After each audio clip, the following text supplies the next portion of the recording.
कोई इंटरेस्टिंग ऐसा वाकया हुआ हो, कोई ऐसी सिचुएशन हुई? सिल्लर जब चलने था मेरे पास एक रिमांड केस आया। 10 लोग इधर हो गए, 10 इधर हो गए, जो फैसला नहीं करवाना चाहते थे। तो we started around 4 o'clock in the evening. कोई सुबह 4 बजे फैसला हुआ, मीन्स 12 आवर्स के बाद। उनको एक दूसरे के पास गए हुए 30-30 साल हो गए, किसी बच्चों की शादी में जाना, ये करना, और 4 बजे वो एक ही कंपनी में बैठे हुए। कहा जा सकता है कि घर के बिल्कुल बगल में ही आपको पहली पोस्टिंग थी। तो हाउ वाज दैट एक्सपीरियंस? जहाँ मैं रामनगर में रहता हूँ तो वहाँ उसके पास में तहसील ऑफिस भी है। तो जब भी देखते थे आते जाते तहसीलदार साहब आए, तो एक बड़ा वो रहता था, अच्छा लगता था। कोई और ऐसी इच्छा के? मैंने सुना कि ज़्यादा इच्छा नहीं करनी चाहिए। आप जो इच्छा करते हो वो शायद नहीं दे, भगवान आपको वो देते हैं जो आपके लिए अच्छा है। आज की जनरेशन, मुझे ऐसा लगता है, थोड़ी ट्रैप्ड है। सबके हाथ में स्मार्टफोन है। आपको क्या लगता है कि क्या चीज़ें अडॉप्ट करनी चाहिए हमें अपने बच्चों के साथ, ताकि इस ट्रैप से उनको निकाला जा सके? घर में अगर 4 आदमी हैं तो 8 स्मार्टफोन। बच्चे खाना नहीं खा रहा है, सेकंड में पढ़ता है, जब फर्स्ट में पढ़ता है, जब तक उसको मोबाइल नहीं है या कोई कार्टून है वो लगा नहीं देता, तो जब लगा दिया तो वो उसकी तरफ ध्यान नहीं दे रहा है, उसकी माँ उसको खिलाए जा रही है।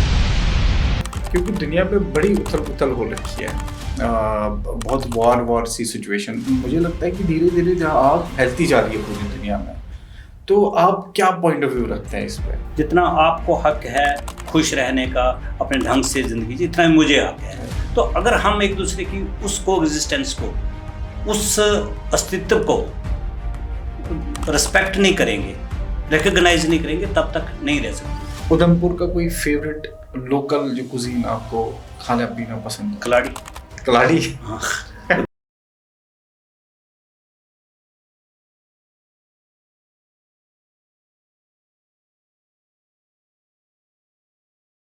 Hello everyone, welcome back to another episode of exceptional journey by OS. आज फिर आप लोग के सामने हाजिर हैं, और हमेशा की तरह जैसे आप लोग को प्रॉमिस किया है कि हम वो सारी स्टोरीज आप तक पहुंचाएंगे जिसमें आपको डिटर्मिनेशन दिखेगा, जिसमें आपको सेल्फ डिसिप्लिन दिखेगा, रेजिलियंस दिखेगा और विजन दिखेगा।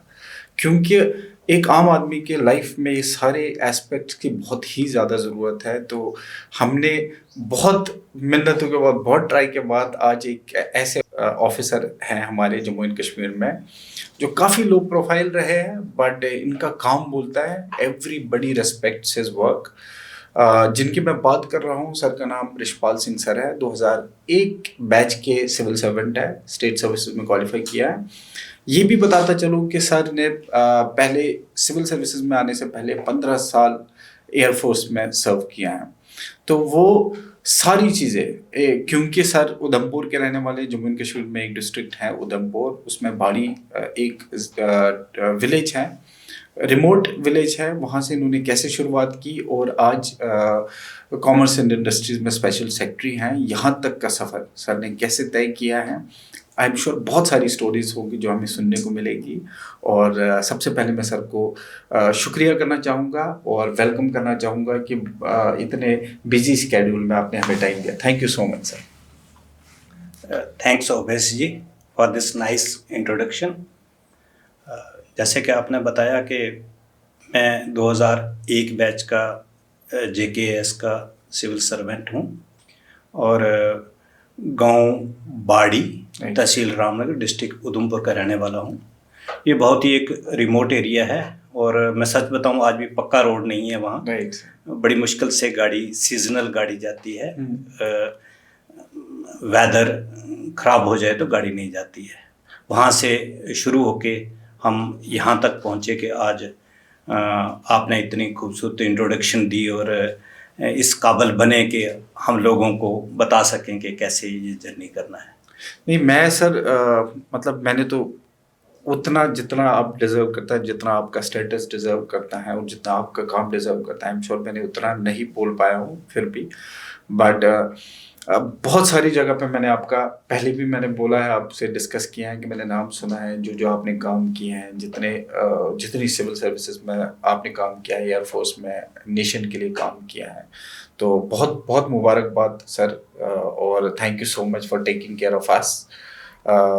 मैं शुरुआत यहाँ से करना चाहूँगा कि बाड़ी एक गांव है जहाँ आपने बोला कि अभी भी कनेक्टिविटी उस प्रॉपर वहाँ की है नहीं, और इन सारी चीज़ों को मद्देनज़र रखते हुए इट गेट्स वेरी डिफ़िकल्ट कि आप सिविल सर्विसेज जैसे एग्ज़ाम के लिए या एयरफोर्स के एग्ज़ाम के लिए आप सोचे भी, क्योंकि इतने एवेन्यूज़ इतनी अवेयरनेस होती नहीं है।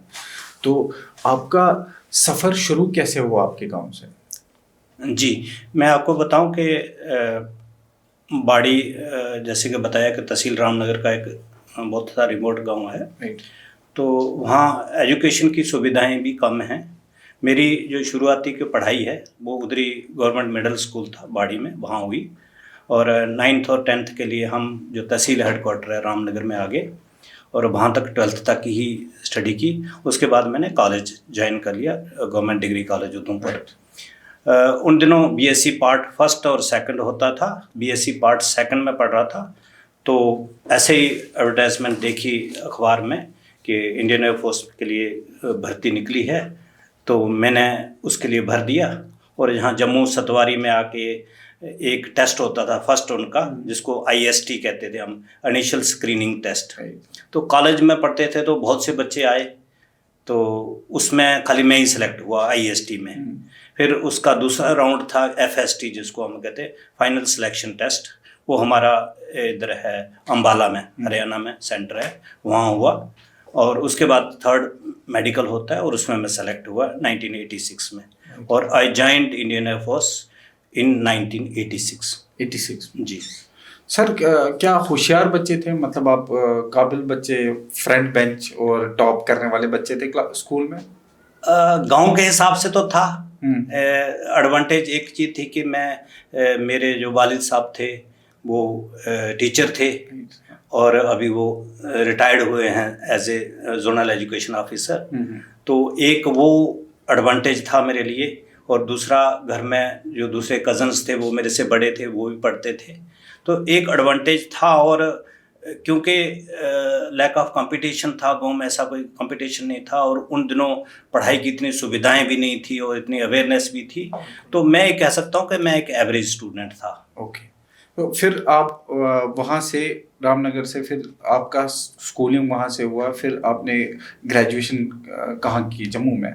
ग्रेजुएशन मैं कर ही रहा था अभी, तो जैसे मैं फाइनल में पेपर नहीं दे पा रहा था बीएससी के, तो मेरी सिलेक्शन हो गई। Then I joined Indian air force, तो वहाँ 2 साल की ट्रेनिंग होती है, वो ट्रेनिंग करके फिर मैंने अपनी रिज्यूम की studies, but as a private candidate from Jammu university. मेरे चाचा जी भी टीचर थे। हमारी फैमिली में देखो तो 2 ही प्रोफेशन में जाते थे, जब गाँव में एरिया में भी कहो कि कहते थे कि जा तो आर्मी में चले जाओ, फौज में, और जा टीचर बन जाओ, क्योंकि 2 ऐसे प्रोफेशन हैं जहाँ नोबल प्रोफेशन है, जहाँ ऐसे दिखते हैं कि इसमें करप्शन के कम चांस हैं। तो अब ऐसा प्रोफेशन भी ऐसा चुनो, रास्ता भी ऐसा चुनो, यहाँ आपको इन्वॉल्व होने की ज़रूरत ना पड़े, जहाँ इन्वॉल्व ना हो पाए। तो एक वो था, और वहाँ अपॉर्चुनिटीज़ भी वैसी थी, और हमारी अवेयरनेस भी इतनी थी कि इसके अलावा कुछ आगे पीछे दिखते नहीं। आप आई एम टॉकिंग 40 इयर्स बैक, तो 40 इयर्स बैक कितनी हमारी अवेयरनेस थी, या कितनी डेवलप्ड सोसाइटी थी, और that too in the village.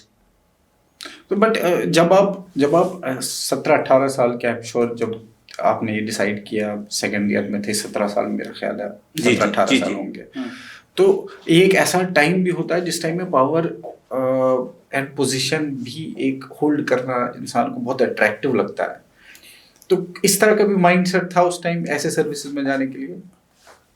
पढ़ने का शौक था, लेकिन जब आगे पीछे देखते थे तो एक जॉब अपॉर्चुनिटी भी थी, और एक ये फीलिंग थी कि हमारे कॉलेज से 100 बच्चे अपेयर हुए और मैं पास हुआ, और जे.एंड.के से उस एंट्री में मैं अकेला ही था, पूरे जे.एंड.के से उस एंट्री में 3-4 महीने या 6 महीने में वो सिलेक्शन होती रहती थी, but that particular entry I was the alone from Jammu.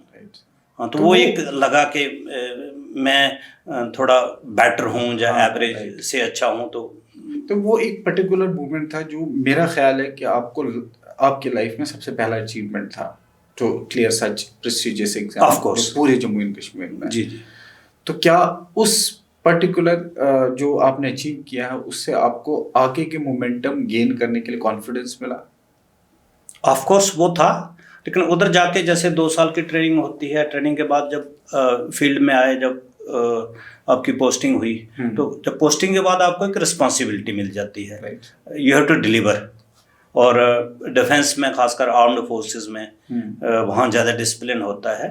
तो फर्स्ट 2-3 ईयर्स तो ऐसे ही लगे कि ट्रेनिंग में जो जो स्किल आपने सीखा है उसको डिलीवर करने में, और बीइंग जूनियर मोस्ट तो आपके ऊपर काफ़ी नज़रें होती है और आपको अपने आप को साबित करना पड़ता है।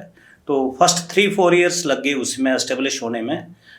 After that I can say 92-93, जब उसके बाद मुझे ऐसा लगा कि I should complete my graduation now. फिर ग्रेजुएशन कंप्लीट किया, फॉलोड बाय फिर पीजी किया मैंने उस्मानिया यूनिवर्सिटी के, बिकॉज आई वाज आउट। तो पढ़ने का शौक़ हो गया कि मुझे आगे अपनी स्टडीज़ को कंटिन्यू करना है। फिर उस्मानिया यूनिवर्सिटी में डिस्टेंस कोर्स में मैंने एडमिशन ले ली और इंग्लिश लिटरेचर में मैंने उसमें पीजी किया। English literature? जी। तो जो आप सर, क्योंकि बता रहे कि आपने जॉब ले ली, फिर 3-4 साल के बाद आपने वापस पढ़ाई रिज्यूम की। जनरली ऐसा होता नहीं है, इंसान को ही कितनी हाई लेवल की जॉब मिलती है तो वो सोचता है ठीक है, मिल गया जो मुझे चाहिए था। तो it is commendable that you started your studies again, जो आई एम श्योर 2001 में जो आपने फिर उसके बाद स्टेट सर्विसेज का एग्ज़ाम क्वालिफाई किया तो वो मिनिमम क्राइटेरिया था। तो कहीं ना कहीं ऊपर वाला भी आपको उसमें हेल्प कर रहा था लगातार कि ऐसा करते रहो ताकि ये चीज़ आपको बाद में अचीव करनी है। जी, मैं सच बताऊं तो जब हम एलिजिबल हुए फॉर दिस पीएससी और यूपीएससी के, उसमें स्टेट में अपॉर्चुनिटीज़ कम थी।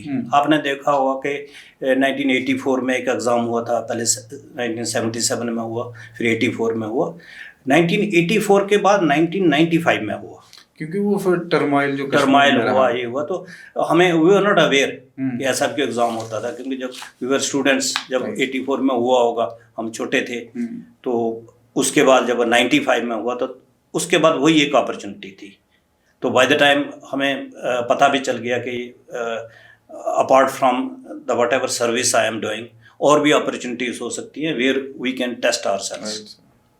तो जो ये 15 साल का आपका एयरफोर्स का टाइम रहा, टेन्योर रहा सर्विसेज का, तो कुछ इसके बारे में बताया सर कि क्या काम होता था, क्या करते थे आप? वंडरफुल। इंडियन एयरफोर्स एक वंडरफुल ऑर्गेनाइजेशन है। मैं समझता हूँ कि जो आज मैं हूँ, जहाँ इस जर्नी पे जो 2001 में मैंने शुरू की, उसका बहुत सा श्रेय इंडियन एयरफोर्स को भी जाता है। It's a disciplined organisation. और मैं एक टेलीकम्युनिकेशन जिसको कहते हैं ब्रांच है, उसमें काम करता था। I was not a commissioned officer. उस टेलीकम्युनिकेशन जैसे हमारे रेडियो टेलीफोन्स हो गए, ग्राउंड टू एयर कम्युनिकेशन हो गया, एयर टू एयर हो गया, there are so many type of communication. लेकिन आज जैसे जितना हमारे पास कम्युनिकेशन की सुविधाएं थी, उस टाइम नहीं था। टेलीफोन होते थे, वही लैंडलाइन। तो हमारा जो पूरा एयरफोर्स का नेटवर्क था वो लैंडलाइन के जरिए हम एक जगह से दूसरे जगह कनेक्ट होते थे। जो ग्राउंड टू एयर करना है तो वो वायरलेस जो भी होते थे हमारे, उसी के जरिए होते थे। 2 साल की आपकी उस पर ट्रेनिंग हुई थी? जी, ऑलमोस्ट। फिर कहाँ पहली पोस्टिंग? मेरी पहली पोस्टिंग उसमें बीकानेर में हुई, राजस्थान में है। तो उधर तकरीबन 3 साल में रहा। तो वाज इट डिफिकल्ट कि जम्मू एंड कश्मीर में गांव छोड़ना, फिर ट्रेनिंग जाना, फिर ट्रेनिंग के बाद बीकानेर, राजस्थान बहुत गर्म है कंपैरेटिवली? पहली ट्रेनिंग तो बेंगलोर में हुई। वहाँ CTI है, कम्युनिकेशन ट्रेनिंग इंस्टीट्यूट, जलाली में है। तो उधर हुई। तो वो तो एक स्टूडेंट लाइफ ही होती है। अपार्ट थोड़ा डिसिप्लिन लाइफ होती है, आपको फिजिकल भी थोड़ा उसमें टेस्ट किया जाता है और पढ़ाई करनी पड़ती है। लेकिन जब पोस्टिंग मेरी फर्स्ट इधर हुई बीकानेर में, तो it was challenging job. But ऐसे ही बचपन में जहाँ ऐसे ही खेल में ले लिया उसको, और अच्छा लगा। यू कैन से कि मुझे कोई ऐसा टफ जॉब नहीं लगा, मुझे इंटरेस्टिंग लगा। और सभी उधर भी, जैसे घर में मैंने बताया, मुझे समाज ने, सोसाइटी ने, अपने बड़ों ने, अपने कोलीग्स ने प्यार दिया। मुझे एयरफोर्स में बहुत प्यार मिला। बट सर फिर भी जम्मू एंड कश्मीर से इतना छोटा बच्चा चला जाना, ट्रेनिंग पार करना, फिर बीकानेर, सेकंड पोस्टिंग कहाँ हुई थी फिर आप? सेकंड मेरी कलकत्ता में हुई, वहाँ मैंने 4-5 साल लगाए। जम्मू एंड कश्मीर में इस टेन्योर में कोई पोस्टिंग फिर मिली आप? हाँ, last posting by pass Jammu and Kashmir only. जो मेरी सही लॉन्चिंग थी टुवर्ड्स दिस, वो कलकत्ता से ही शुरू हुई।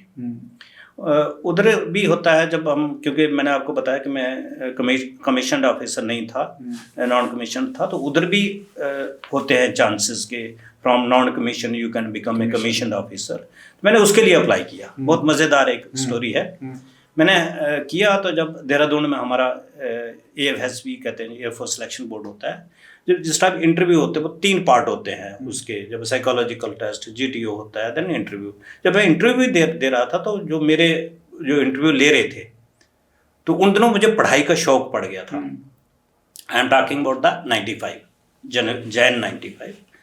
तो उन्होंने कहा कि have you ever tried for civil services, जब इंटरव्यू ले रहे थे। इंटरव्यू में पूछा। हाँ। तो मैंने कहा सर आई हैव नॉट। कहते you must try that also. तो वो मुझे एक मोटिवेशन मिल गया। I was posted in Calcutta. तो मैं देहरादून से ट्रेन पकड़ी, वो शैलदा, कलकत्ता में 2 स्टेशन है, एक हावड़ा है, एक शैलदा है।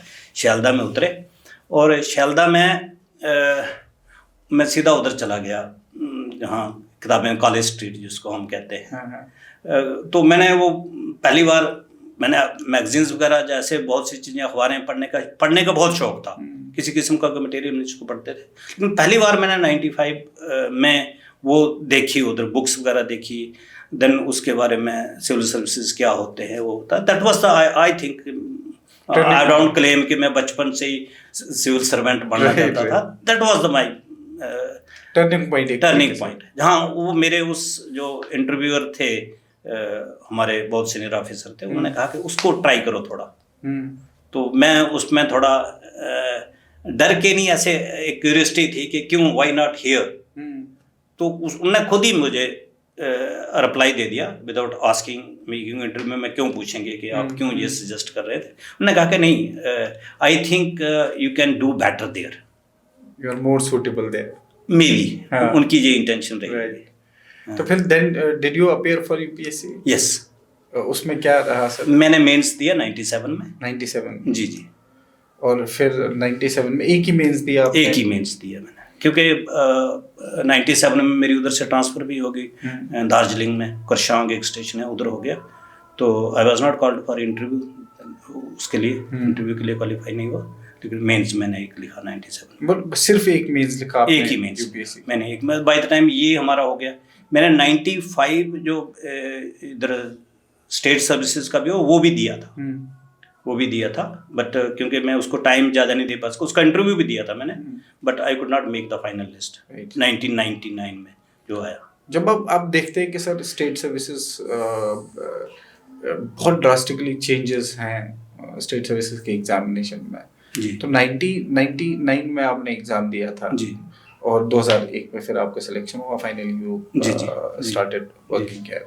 तो उस टाइम का क्या, किस तरह का पैटर्न था जो आपने, जो उस टाइम एग्जामिनेशन का पैटर्न था? नॉर्मली जो स्टेट सिविल सर्विसेज हैं जो हमारी स्टेट में खासकर, वो UPSC का ही पैटर्न फॉलो करते हैं। उस टाइम जैसे 2 ऑप्शनल होते थे, 2 पेपर जनरल स्टडीज के, प्रीलिम्स में 2 ऑप्शनल हुआ करते थे। हाँ, प्रीलिम्स में भी होते थे और इसमें भी होते थे। तो जो UPSC का पैटर्न है वही पैटर्न था इधर का भी। फिर मेरा ख्याल है फिर UPSC ने भी पैटर्न चेंज किया इवेंचुअली। उन्होंने जिस पैटर्न पे UPSC गया 2019 में भी आर शर्मा सर ने फिर उसी को चेंज करके UPSC के पैटर्न पे फिर गया। वो बेटर भी है आई थिंक के, क्योंकि एक तो है नहीं कि हम खाली UPSC में अपेयर होंगे या स्टेट सर्विसेज में होंगे साइमल्टेनियसली, क्योंकि जब इस एज में होते हैं, एस्पिरेंट्स होते हैं, तो वो हर जगह ट्राई करते हैं। तो एक जैसा हो तो इट इज़ बेटर। और क्योंकि UPSC ने अगर जो सिलेबस बनाया है, आई थिंक बहुत एफर्ट्स डाली हैं उसमें उन्होंने, और एक कॉम्प्रिहेंसिव ओवरऑल पर्सनैलिटी टेस्ट करने के लिए उस सिलेबस को बनाया गया है।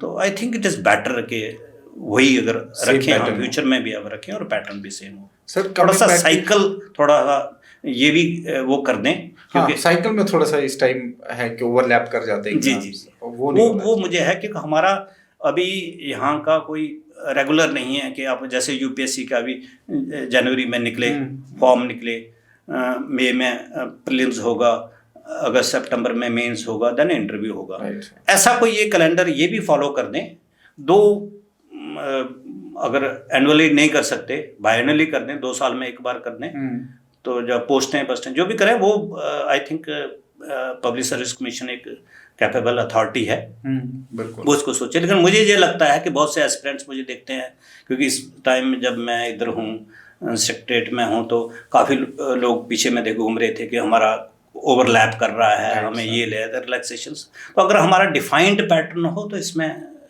कोई मुश्किल नहीं उसमें स्टूडेंट्स के लिए वो अच्छी चीज हो जाएगी। जी। तो इसका मतलब है कि आप आज का पैटर्न और आज का एग्जामिनेशन का सारा फॉलो करते हैं कि किस तरह क्या चल रहा है पीएससी पे, या हाँ नॉट एग्जैक्टली, लेकिन थोड़ा सा, क्योंकि मेरा एक क्षेत्र है, एक इंटरेस्ट है इसमें, तो हमें करना भी चाहिए, इसको फॉलो भी करना चाहिए, क्योंकि बहुत से यंग बच्चे होते हैं तो वो कहते हैं आप सर्विस कर रहे हो तो हमें थोड़ा गाइड करो, बताओ। बिल्कुल। तो इसके लिए थोड़ा सा आई थिंक अवेयर रहना पड़ता है। राइट सर, मतलब आप अपडेटेड तो ऑफ कोर्स होते ही हैं, that I have already witness so many times.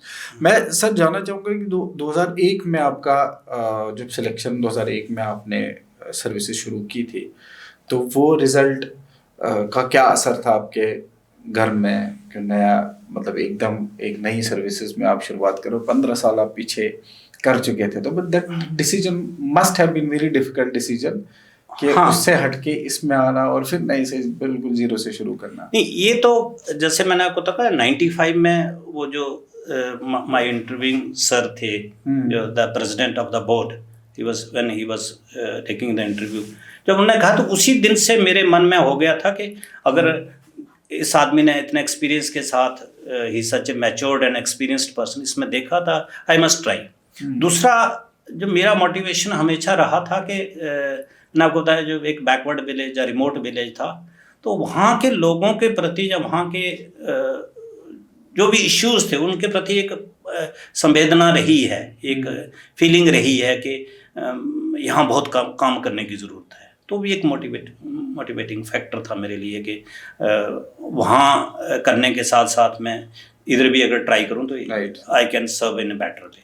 सो एक जो पहला पोस्टिंग आपका रहा है, जो ट्रेनिंग है, and then you got the first posting as tehsildar Chenani, और वो एक्सपीरियंस स्पेशली पहला जो आपका पोस्टिंग रहा है, जब आपको आया होगा कि तहसीलदार आप बन गए चनैनी में, बिल्कुल पास में आप एज तहसीलदार, बिल्कुल कहा जा सकता है कि घर के बिल्कुल बगल में ही आपको पहली पोस्टिंग थी, तो हाउ वाज दैट एक्सपीरियंस? बहुत ही वंडरफुल एक्सपीरियंस था, और बहुत ही मैं कहता हूँ कि बेहतरीन एक ज़िंदगी का अगर मुझे वो पोस्टिंग मिले।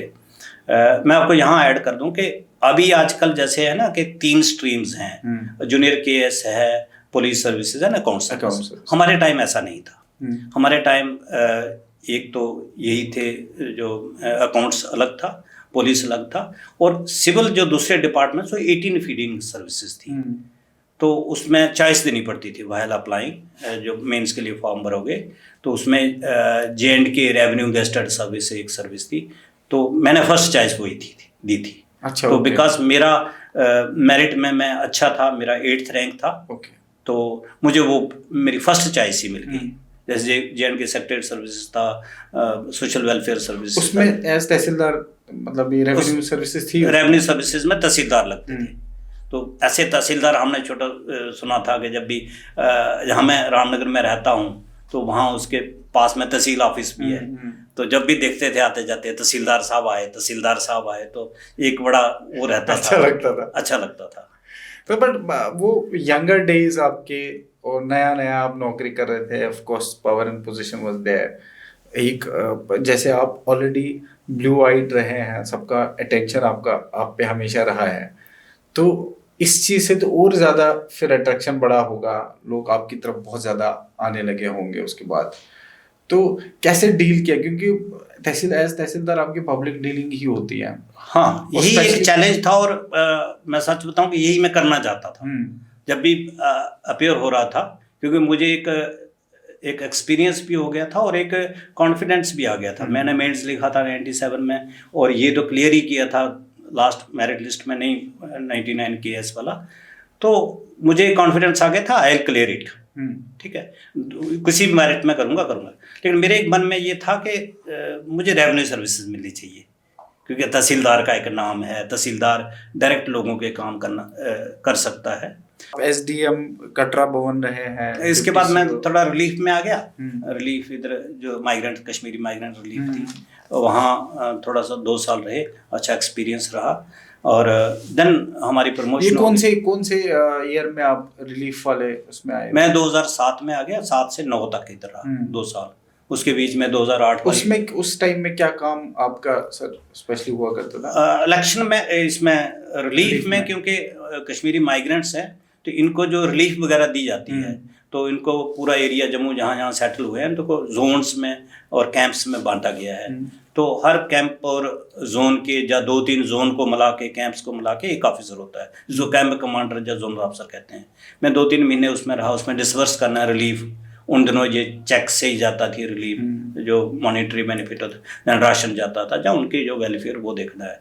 बट मेरा मैक्सिमम रिलीफ में, क्योंकि 2008 के इलेक्शन आ गए, तो उसमें मैंने इलेक्शन कंडक्ट, क्योंकि माइग्रेंट जो वोटर्स हैं उनको अलग ढंग से सुविधा होती है, कोई कहीं बैठा है, कोई कहीं बैठा है, तो उसके लिए एक इलेक्शन कमीशन ने अलग सिस्टम डिज़ाइन किया है ताकि वो लोग भी इलेक्शन में पार्टिसिपेट कर जाए। तो इलेक्शन, इसमें रिलीफ में मैंने वो काम ज़्यादा किया। सर उसके अलावा सर आपने एडिशनल एडीसी आप जम्मू रहे हैं। उससे पहले मैं एसडीएम रहा भवन में, देन माता वैष्णो श्राइन बोर्ड में 3-4 साल रहा। हाँ, जब अगर मैं कहूँगा तो वो मेरा भी एक वन ऑफ द बेहतरीन, जो माता वैष्णो आप सीईओ रहे हैं। डिप्टी सीईओ रहा। वो काफी अच्छा एक्सपीरियंस रहा। हाँ, उससे पहले एसडीएम रहा, तो वो एक अलग टाइप का एक्सपीरियंस था। एक यू कैन से एक एसोसिएशन, जब जो मान्यताएं आपकी, वैल्यूज हैं, जो आपकी धार्मिक वो है, वो आप स्पिरिचुअल भी है ना सर काफी, क्योंकि आप में वो चीज चेहरे से झलकती है कि that you have that. I can not claim that. नहीं, आई हैव सीन दैट कि आप एक पीसफुल इंसान हैं, बहुत प्यार से, खुलूस से मिलते हैं लोगों से, दर्द बांटते हैं, हेल्प करते हैं। ये तो ऑलरेडी मैंने देखा हुआ, ये तो सारे लोग बोलते हैं। Everybody loves to be peaceful और करने चाहते हैं। तो जाहिर है कि इसी वजह से आपको, जब आप एज डिप्टी सीईओ वहाँ गए होंगे, इतनी पीसफुल जगह और इतनी स्पिरिचुअल, हाँ, अलग टाइप का एक्सपीरियंस है। और बचपन से, क्योंकि हमारा वहाँ था एसोसिएशन, हमारी कुलदेवी थी वो, और उसमें हमारी माँ ने, हम जाते रहते थे, तो वहाँ सर्व करने का एक, मैं कहता हूँ, मुझे एक और ब्लेसिंग मिला। जैसे केएस में सिलेक्शन होने से एक ब्लेसिंग मिल गई कि मैं चाहता था अपने एरिया में सर्व करूँ, वो भी मिल गया। देन वहाँ पे जाऊँ, तो वो भी एक मुझे, इस गवर्नमेंट ने मुझे एक अपॉर्चुनिटी दी और मैं कर पाया। तो उसके बाद आप as ADC Jammu and ADC Kathua. जी। कितना टाइम सर? एडीसी तकरीबन कोई 2 साल के करीब रहा, पौने 2। As ADC sir basically job क्या होती है, अगर हम अपने व्यूअर्स को थोड़ा सा एक्सप्लेन करें कि एडीसी, क्योंकि एडीसी जम्मू आप थे, बहुत ऐसी जगह जहाँ बहुत रश होता है। मैंने आई विटनेस दैट कि आपके ऑफिस में कई बार मेरा अपने छोटे मोटे काम कभी भी हो, आपके ऑफिस में मैंने विजिट किया है, तो मैंने देखा कि वहाँ कितना रश होता है। तो किस तरह का काम as ADC? Additional deputy commissioner जो एक्चुअली बेसिकली पोस्ट है, वो डिप्टी कमिश्नर को असिस्ट करने के लिए, to share the responsibility and duties of the deputy commissioner. क्योंकि डिप्टी कमिश्नर की जिम्मेवारियाँ बहुत वाइड हैं, वो हर एक जगह अवेलेबल नहीं होता। तो एडीसी जब आदमी बनता है तो वो एक थोड़ी सी सीनियरिटी अचीव कर लेता है, एक्सपीरियंस आ जाता है कंसीडरेबल, उसको सीनियरिटी भी होती है और एक्सपीरियंस भी होता है। तो वहाँ पे आपको मेनली असिस्ट करना है, to share the duties and responsibility of the deputy commissioner, क्योंकि वो हर एक जगह पहुँच नहीं पाते, ये जो असिस्ट करना है। दूसरी कुछ स्टैट्यूटरी ड्यूटीज़ भी हैं एडिशनल डिप्टी कमिश्नर्स की, जैसे अग्रेरियन रिफॉर्म एक्ट में उसको है, is a commissioner agrarian reforms, उसको अपील्स वगैरह सुननी है इनकी, जो तहसीलदारों से, असिस्टेंट कमिश्नर से जो रेवेन्यू के फैसले आते हैं वो होते हैं। तो बहुत सी और एक्ट्स में भी वो एक स्टैट्यूटरी उसको पावर्स हैं वो डील करेंगे। Right sir. आप एडीसी कठुआ में भी रहे हैं सर? जी जी। एडीसी कठुआ भी जाहिर है कि सिमिलर एक अच्छा एक्सपीरियंस रहा होगा। ये लैडर में जब आप चढ़ रहे गए सर, कि आप तहसीलदार से शुरू किया, आप special secretary commerce and industries and commerce में है government of Jammu and Kashmir में, तो कोई ऐसी जगह जिस जगह पे आप आगे, क्योंकि जैसे आपने रामनगर बोला कि आपका दिली इच्छा थी कि वहाँ के लोग को सर्व करना है, माता वैष्णो देवी में दिली इच्छा थी, कोई और ऐसी इच्छा कि हम भी दुआ मांगेंगे एंड आई एम श्योर आपकी डेडिकेशन और से आप जरूर वहाँ सर्व करेंगे, कोई आपके मन में है कि इस जगह पे मुझे और सर्व करना चाहिए? मैंने सुना कि ज़्यादा इच्छा नहीं करनी चाहिए क्योंकि भगवान आप जो इच्छा करते हो वो शायद नहीं दे, भगवान आपको वो देते हैं जो आपके लिए अच्छा है। तो कुछ सीनियरिटी या मैच्योरिटी आने के बाद मैं ये समझता हूँ कि मुझे जो भी दायित्व दिया जाएगा, जिम्मेवारी दी जा रही है या दिया जाएगा फ्यूचर में, मैं उसको खुशी से वो करूँगा। अभी कोई ऐसी इच्छा नहीं है कि मैं आई एम श्योर अगर होगी भी तो वो भी फुलफिल हो जाए, और मैं चाहूँगा कि अच्छे से अच्छी जगह फुल कंटेंटमेंट है मुझे जो भी अपॉर्चुनिटीज़ मिली, और उसमें बहुत सरकार जिसने भी वो रहे हेल्म ऑफ अफेयर्स उन्होंने जी दी, और मैंने कोशिश की कि उसको मैं अच्छा कोई ऐसी इंटरेस्टिंग कभी भी कोई इंटरेस्टिंग ऐसा वाकया हुआ हो, कोई ऐसी सिचुएशन हुई जो व्यूअर्स के साथ शेयर करना in any of the capacity that you have served in? ऐसे बहुत से जब आप सर्विस करते हो तो बहुत से आप के एपिसोड्स होते हैं, इंसिडेंट्स होते हैं जो आपके छाप छोड़ जाते हैं, जो विविडली आपको याद? विविडली याद मेरे फर्स्ट ही पोस्टिंग में एक था, जब मैं तहसीलदार चनैनी था, तो क्या होता है कि रेवेन्यू केसेस होते हैं, तहसीलदार से शुरू होते हैं, फिर ऊपर जाते जाते assistant commissioner, DC, then divisional commissioner, FC, वहाँ जाके फिर हाई कोर्ट में चले जाते हैं। और कई बार क्योंकि जो फैसला होना होता है वो तहसीलदार लेवल पे ही होना होता है, क्योंकि he is a cutting edge person है, जो ग्राउंड पे है बंदा, तो वो केसेस को वापस भेजते हैं कि इसको दोबारा देखो, रिव्यू करो। उसको हम रेवेन्यू की भाषा में रिमांड केस कहते हैं।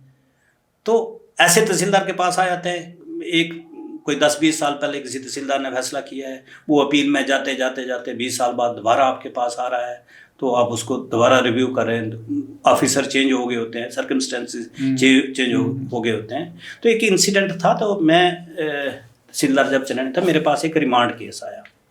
तो एक आदमी आया, he was around 80 years old, गद्दी थे वो, मादा विलेज है यहाँ से कुद से अब जब जाएंगे तो लेफ्ट साइड है, नथा टाप से बिल्कुल नीचे।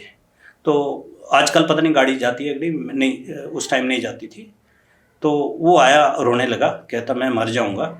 ये केस 10 बार रिमांड हो चुका है, 10 बार तहसीलदार के पास आता है, क्योंकि तहसीलदार फैसला करता है, फिर ये दूसरा अपील में चला जाता है। ये 10 बार साइकिल हो चुका है, और हम सिविल कोर्ट में भी गए हैं और पुलिस में भी गए हैं। तो ये झगड़ा मेरे 3 भाइयों के बीच में हमारा है, और वो भी 17 साल से ऊपर ही है। आई एम एल्डेस्ट, 80 ईयर्स मेरी उम्र है। तो मैं तो उसमें, क्योंकि उसमें रूल ये है कि आपको स्पॉट पे जाना है, तो आप, और मैं कहता पहले स्पॉट पे कितने कहते, क्योंकि बहुत दूर है, चढ़ना पड़ता है। तहसीलदार कम ही जाते थे, कहते घोड़ा लाओ, ये लाओ, वो लाओ, तो जा नहीं पाते थे। तो इसलिए जब गए भी तो इधर से ही फैसला कर दिया उन्होंने, तो हमारा हो नहीं पाया। मैं क्या, आई विल कम। मैंने एक गर्मियों के दिन थे, मैंने एक किया, तैयारी की, 3-4 घंटे लगे हमें उधर पहुंचने में, काफ़ी रिमोट था। वहाँ पहुँचे तो वो तीनों भाई जो हैं, वो मैंने आपको बताया कि बहुत एज्ड थे। तो लोगों को सभी को बुलाया कि क्या क्या मसला सुना। मैंने देखा ज़मीन की कोई वैल्यू नहीं है, साल में बड़ी मुश्किल से एक बार फसल होता है, और वो भी मीन्स बाकी बर्फ़ से ढका रहता है ज़्यादा देर तक। तो बैठाया एक जगह हमने सेलेक्ट की। मैंने कहा न्यूट्रल जो होगा, क्योंकि रात को रहना पड़ेगा, वापस नहीं आ सकते, और मैं इस फैसले को करके जाऊंगा। तो मैंने पुलिस को भी इन्फॉर्म किया था, वो कहता वहाँ कुछ वायलेंस भी हो सकता है, ये भी हो सकता है, लेकिन उन्होंने ऐसा कुछ मुझे दिखा नहीं। तो लेकिन पार्टीज़ हो गई, गाँव में होती है, 10 लोग इधर हो गए, 10 इधर हो गए, जो फैसला नहीं करवाना चाहते थे। तो we started around 4 o'clock in the evening. बैठाया, सुना सभी को, जितने भी मैंने कहा अपने बयान देना चाहते हैं, 2-3 आदमी के हमने लिखाए, उन भाइयों को भी पूछा, तो हमारा कोई सुबह 4 बजे फैसला हुआ, मीन्स 12 आवर्स के बाद। बीच में हमने कुछ नहीं खाया, हम बाहर ही बैठे रहे ऐसे ओपन में, क्योंकि गर्मियों के दिन थे तो अच्छा भी लग रहा था मौसम। तो शाम को जब एक दूसरे से बोल नहीं रहे थे, वो उनको एक दूसरे के पास गए हुए 30-30 साल हो गए, किसी बच्चों की शादी में जाना, ये करना, और 4 बजे वो एक ही कंबली में बैठे हुए थे। इतना उनका आपस में जब हमने मोटिवेट किया, समझौता हुआ, कोई 200 आदमियों ने उस पर सिग्नेचर किए, वो एक मुझे वही बट बहुत लगता है कि यादगार लम्हा कि मैंने फर्स्ट टेन्योर में ही एक ऐसे मसले को सुलझाया जो 30-40 साल पुराना था। और वो मैंने बाद में सुना कोई 6 महीने के बाद 1-2 की डेथ हो गई, बट दे आई थिंक मुझे जो कन्वे किया गया कि मैं मिल नहीं सका, कि उन्होंने किसी के थ्रू कन्वे किया, they died as a happy person, they died in peace. हाँ, दे डाइड इन पीस। कि हमारा जो था, हालांकि उसकी वैल्यू कुछ नहीं थी, मैंने जो देखा वैल्यू कुछ नहीं थी, लेकिन कई बार क्या होता है कि लैक ऑफ अवेयरनेस से हमारा ऐसे ईगो हो जाती है, ये हो जाता है, ईगो टसल हुआ होगा सर। हाँ, वो ऐसा था। वो मुझे एक लगता है कि ये कमेंडेबल है कि 3-4 घंटा और फिर रात भर में फैसला रात भर 10-12 घंटे हम बैठे रहे, और उसमें मुझे गांव वालों ने सपोर्ट किया, मेरे स्टाफ ने सपोर्ट किया जो रात भर जागे रहे, और उस फैसले को लिखा हमने, और उन लोगों को उसमें विटनेस बनाया जो कभी नहीं चाहते थे कि ये सुलझे, मसला सुलझे। तो मुझे ऐसा लगता है कि छोटी एज में ऐसे और बहुत से इंसिडेंट होते हैं सर्विस में, बट मैं ऑलवेज समझता हूँ कि जो अगर हमने काम किया तो वी गेट पे फॉर दैट, और वो हमारी जिम्मेवारी भी है। तो उसमें कोई क्लेम नहीं कर सकते कि मैंने बहुत बड़ी तोप चला दी या ऐसा कुछ नहीं, ऑफ कोर्स उधर एक्स्ट्राऑर्डिनरी, नहीं तो 40 साल उनका फंसते ही उधर जाना नहीं। वो एक इंसिडेंट था जो वो मुझे याद है ऐसा, मुझे ऐसा, क्योंकि मैं गांव का रहने वाला हूँ, मुझे पता है कि रिसोर्सेज कम होते हैं, लेकिन लोग फिर भी लड़ाई झगड़े में मुलव्वस रहते हैं, और अपना बहुत सा पैसा और समय उसमें वेस्ट कर देते हैं। अल्टीमेटली फैसला उधर ही जाके होना है, स्पॉट पे भी होना है, और आपस में ही होना है। जी। तो सर बहुत सारे जॉब्स आपने ऑलरेडी जम्मू एंड कश्मीर में की हैं, और आज के दिन में आप special secretary commerce and industries हैं। इस पे तो खैर हम आएंगे। उससे पहले मैं जानना चाहूँगा, क्योंकि अब आप जम्मू में सेटल्ड हैं जी, और तो क्या कभी गांव जाना होता है, और जब जाना होता है तो किस तरह की चेंजेस आप वहाँ देखते हैं, और क्या कुछ महसूस करते हो उस जगह पे आप? हाँ, कभी क्या, मैं अक्सर जाता हूँ, और मैं कोशिश करता हूँ कि अच्छे बुरे वक्त में लोगों के साथ रहूँ एज फार एज पॉसिबल। तो मुझे अच्छा लगता है। अभी दुख है कि वो बुज़ुर्ग नहीं रहे जब हम पढ़ते थे, वो जो हमें प्यार देते थे, जब बाद में भी जब मैं रामनगर में रहा तब भी जो मिलने के लिए आते थे, तो बहुत सारे लोगों की डेथ हो गई है। लेकिन वो जो मिट्टी की खुशबू है, जो उसके साथ एसोसिएशन है, तो आई थिंक कि मुझे उतना ही है। मुझे बचपन याद आ जाता है, यहाँ से गुजरते थे, क्योंकि पैदल जाते थे स्कूल में, अपना बस्ता उठाया हुआ है जाता था, और हमें घर से इतनी तालीम थी कि जो छोटा बच्चा है अगर साथ में आपके जा रहा है, मोहल्ले का है आपका छोटा, उसका बैग भी ले लो, उसको पकड़ के ले जाओ, वो कहीं गिरे नहीं, पैदल चलना था, उसको असिस्ट करो। जब बुजुर्ग कोई मिल जाए, तो एक बुजुर्ग थे उधर, वो दुकान करते थे, तो काफ़ी बुजुर्ग थे, तो वो आए थे नहाने के लिए, पता नहीं किया, तो जाते हुए जा नहीं पा रहे थे, तो उन्होंने वो एक छोटे से बकेट टाइप उठाई हुई थी, तो मैंने उनकी ले ली, जस्ट आउट ऑफ संस्कार के। तो थोड़ी सी ली होगी, कोई 10-20 मीटर ली होगी, उसके बाद अच्छा रास्ता आ गया, उनकी दुकान के पास आ गया। वो लास्ट तक बोलते रहे, उनके घर में भी जो भी जाता था कहता नहीं वो मास्टर जी का लड़का है रिशपाल, उसने एक बार मेरी बकेट उठाई थी। आई थिंक कि मैंने कोई एक्स्ट्रा ऑर्डिनरी नहीं किया, लेकिन छोटे छोटे आपके जो चीज़ें होती हैं वो लोग याद रखते हैं। इसलिए मेरा जो गांव है, जैसे मुझे सारी छोटी छोटी चीज़ें, चाहे वो मेरे साथ क्लासमेट्स थे या और बड़े थे, वो उनके साथ जितनी मेमोरीज हैं वो बहुत विविड हैं और बहुत ही मेमोरेबल चीज़ें हैं। बट ये जो आपने बोला सर कि आप बुजुर्ग की आपने मदद की, तो और जाहिर है कि संस्कार या आपके घर से परवरिश हो रखी थी, तो this must have helped you a lot, क्योंकि कंपैशनेट होना सिविल सर्विसेज, स्टेट सर्विस में बहुत ज़रूरी है, दूसरे को सुनना। तो जो आपने बोला कि काफ़ी समय से एक तहसीलदार उन बुज़ुर्गों की परेशानी ख़त्म कर नहीं रहे थे, जब तक कि एक कंपैशनेट इंसान ना जाए, उनको उनका दर्द ना दिखे, तब तक वो हो नहीं पाएगा, क्योंकि आउट ऑफ द वे कोई एज सच हेल्प नहीं करता।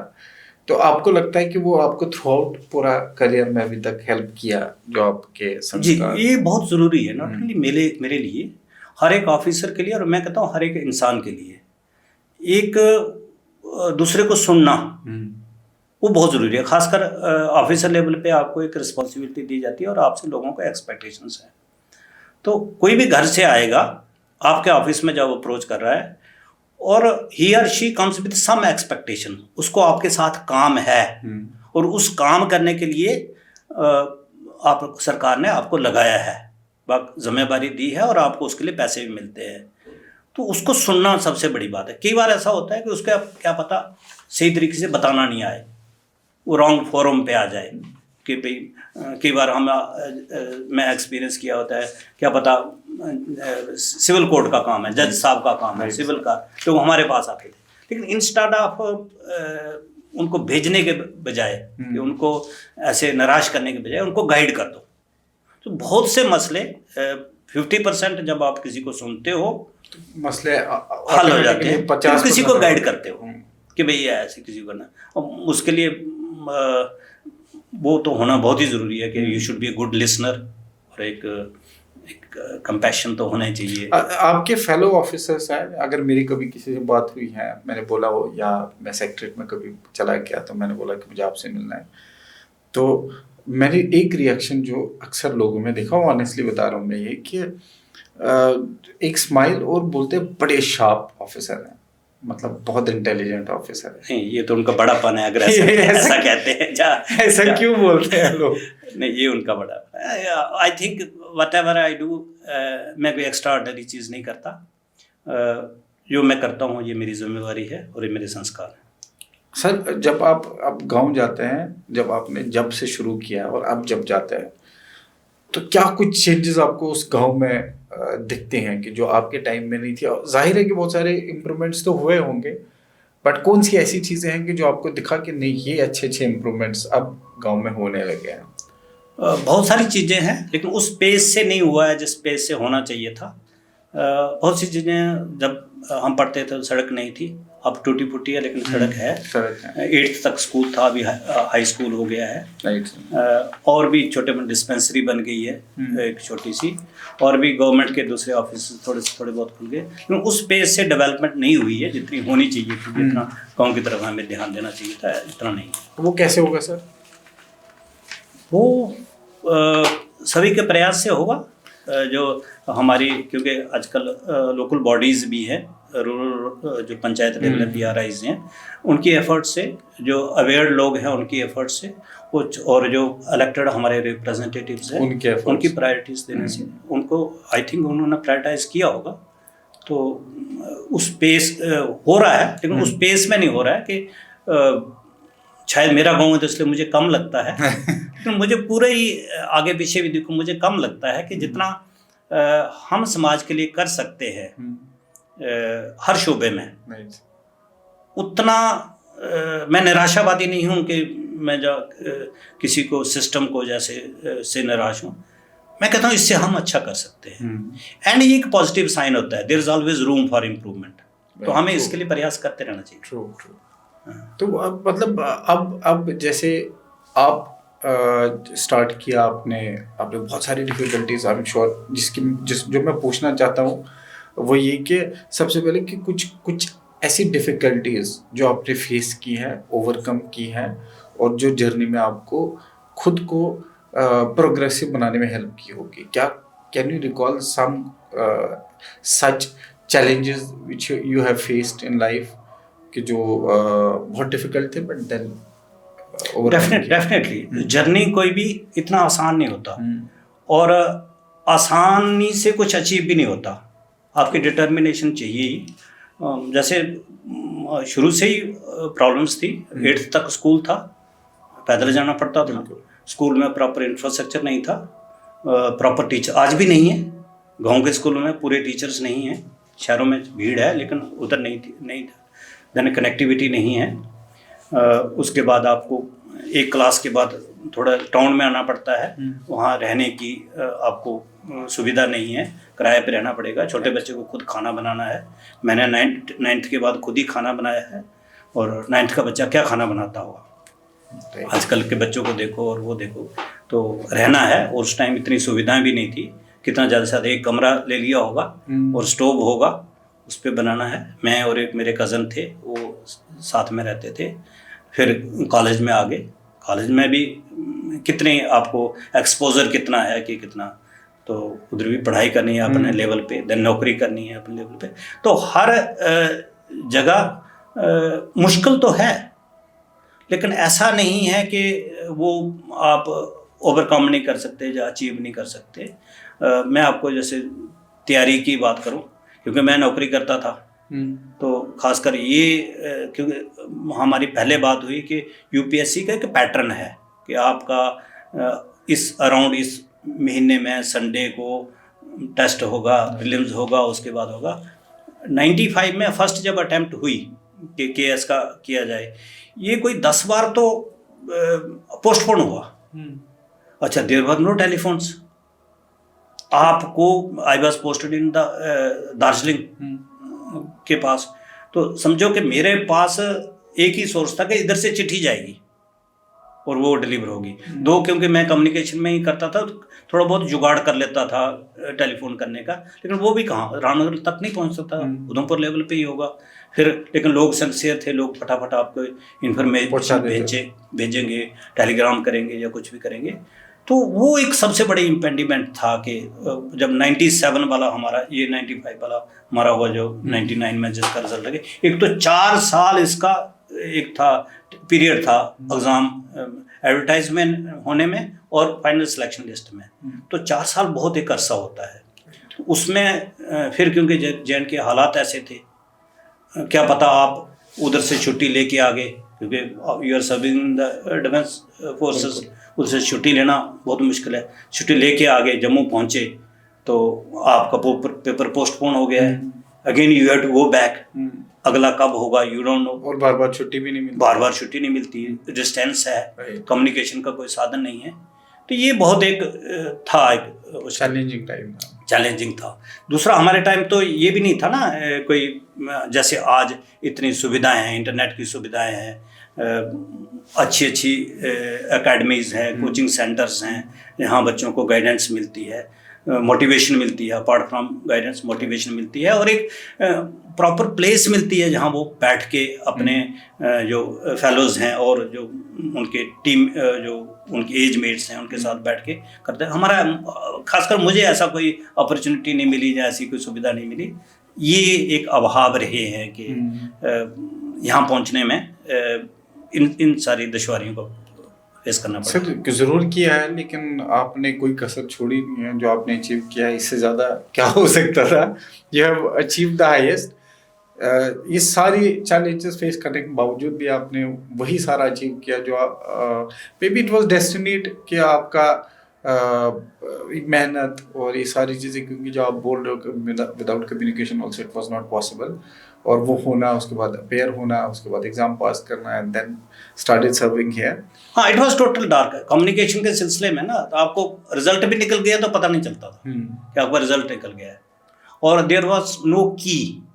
आज अगर कोई भी एग्जाम होगा, सेकंड डे की आ जाएगी, आंसर की आ जाएगी, तो आपको पता है कि आप कहाँ स्टैंड करते हैं। मेंस भी दिया जा, प्रीलिम्स भी दिया, हमें कोई पता नहीं था, क्योंकि मैंने यूपीएससी का तो 2-3 बार दिया प्रीलिम्स, तो पता नहीं होता था आपने क्या किया है, आपकी कहाँ गलती रही, आपके कौन से वीक एरियाज हैं जहाँ आपको स्ट्रेंथन करना है। आपको नौकरी भी करनी है, दूर दराज एरिया में करनी है, तो एक वो चैलेंज तो था।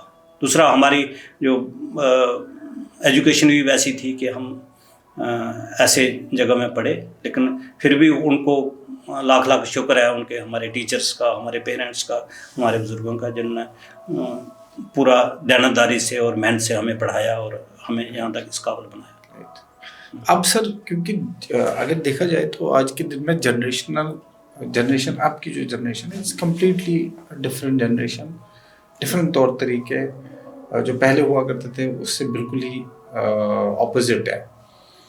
तो आप क्या समझते हैं कि जो पहला टाइम किसी भी एग्जाम, स्पेशली कॉम्पिटिटिव एग्जाम्स को तैयारी करने का था, और जो अब है, गैप है, मतलब इन द सेंस कि आज की जनरेशन सोशल मीडिया की डिस्ट्रैक्शन, ऑफ कोर्स उस टाइम ये सारी चीज़ें थी नहीं, सोशल मीडिया की डिस्ट्रैक्शन है, मटेरियल इतना सारा है कि पता ही नहीं होता कि कहाँ से पढ़े क्या छोड़े। अगर एक सिंसियर सिविल सर्विसेज एस्पिरेंट को देखेंगे तो इन्हीं सारी चीज़ों में जूझ रहा होता है।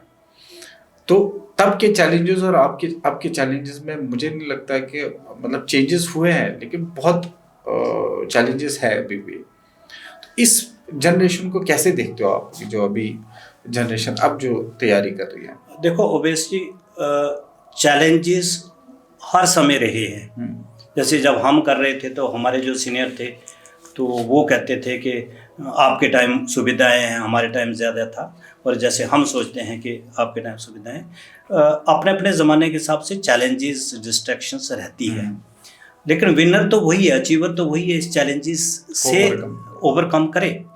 तो इनके लिए जैसे आपने बताया सोशल मीडिया है या ये, अगर इसका नुकसान है तो फ़ायदा भी है। आप क्लास में ही मैं देखता हूँ कि मेरे घर में सारे वो हैं टीचर्स हैं, टीचिंग कम्युनिटी में हैं, तो जैसे कोविड हुआ पीछे तो बहुत सी क्लासेस तो ऑनलाइन क्लासेस हुई, तो ये एक सुविधा भी है। तो हमें किसी भी चीज़ को उसको पॉजिटिव तरीके से उसका यूटिलाइज करना चाहिए जो हमें ज़रूरत है। अदरवाइज मार्केट में जहाँ सोसाइटी में हर एक चीज़ अवेलेबल है, but it is you and you only who have to decide कि मेरे लिए क्या सही है, और आपका जो उसमें संस्कार है, आपका अपनी पर्सनल कमिटमेंट है, वो इसमें सहायता करती है। मुश्किल है, कंपटीशन ज़्यादा है, लेकिन सभी के लिए है। आप क्या, आज जो बच्चे अपेयर हो रहे हैं किसी भी शोबे में हैं, किसी फील्ड में हैं, तो वो उनको compete करने वाले उनके ही कोलीग्स हैं, उनके एज मेट्स हैं, वैसे ही एजुकेशन की है, वैसे ही माहौल में रह रहे हैं। तो आज भी जैसे अभी निकला यूपीएससी का रिजल्ट आया, हमारा स्टेट सर्विस का, तो बच्चे हुए हैं। तो आई थिंक कि उन्होंने उन चैलेंजेस को, जब उन डिफिकल्टीज को ओवरकम किया है, तो when there are difficulties there are ways, हर एक मुश्किल का हल है। मैं इसी को लेके आपसे एक और क्वेश्चन करना चाहता हूँ। आज के दिन में, आज की जनरेशन मुझे ऐसा लगता है थोड़ी ट्रैप्ड है, इन द सेंस कि सबके हाथ में स्मार्टफोन है, रील्स, सोशल मीडिया और इंटरेस्टिंग रील्स, मतलब एल्गोरिथम ऐसा वर्क करता है कि सपोजिटली मुझे जूता लेना है, मैंने एक बार सर्च किया यूट्यूब पे या मैंने कहीं पर सर्च किया, तो फिर वही चीज़ अगर मैं फ़ोन उठाऊँ करूँ तो वही चीज़ आने लगती है, टिल कि मैं उसको या तो ख़रीद लूँ या मैं उसको स्पेस दूँ, 2-4-5 दिन के बाद वो नहीं आता। फिर स्पेशली आज की जनरेशन को अब बच्चा जो उसको पसंद है, एक बार उसने देख लिया तो उसको वो पसंद की वाली चीज़ें ही आती रहती है। तो इन अ सेंस वो एक ट्रैप्ड तरीका है, वो निकल ही नहीं पाते उससे, वो उठ के वापस किताबों पे जाते, उनको ये रियलाइज़ नहीं होता कि इनका टाइम इसमें वेस्ट होता है।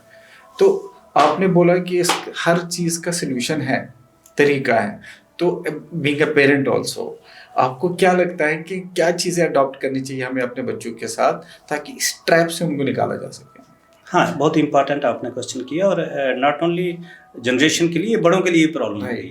मैंने देखा कि जैसे आप आगे पीछे हम देखते हैं, घर में अगर 4 आदमी हैं तो 8 स्मार्टफोन है, 8 स्मार्टफोन, 2-2 3-3 सिम आजकल कहते हैं कि मैं उस मोहल्ले में गया था, वहाँ कनेक्टिविटी नहीं थी तो इसलिए मैंने एक और ख़रीद लिया। तो ये एआई का ट्रैप है, लेकिन हम एआई के बगैर भी नहीं रह सकते।